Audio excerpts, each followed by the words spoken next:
One of the things that is really beautiful about the Ethereum ecosystem and open source in general is that you can create this dependency graph of everything that you depend on and then everything that they depend on, and you can go all the way up the stack.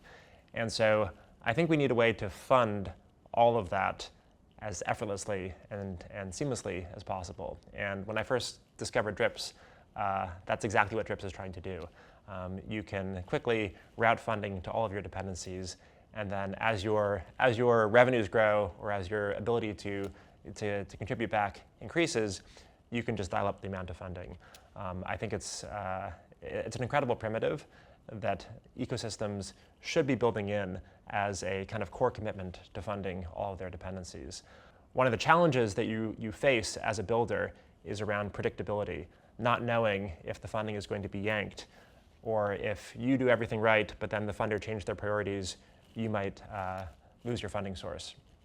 So Drips represents a really powerful commitment because you're able to signal on-chain the dependencies that you care about, and anybody can come in and verify that that funding is flowing.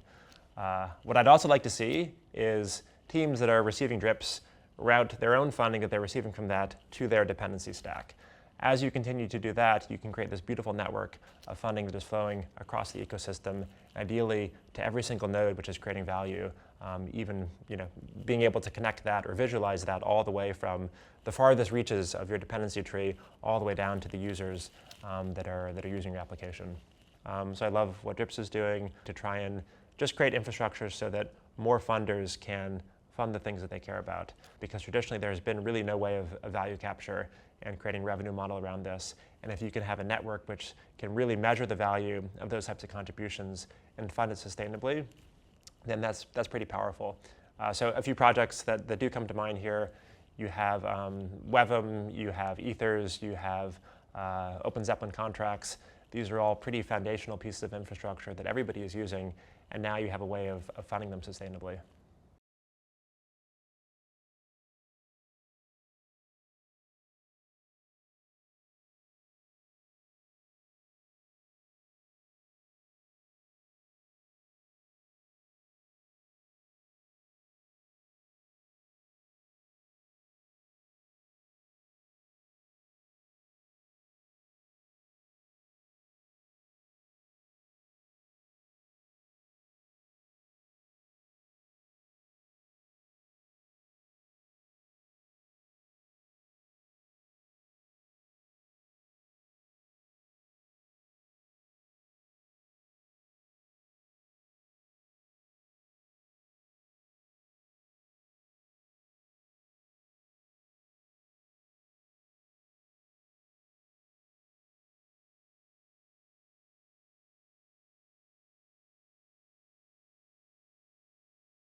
Drips is funding the flows to all of your dependencies.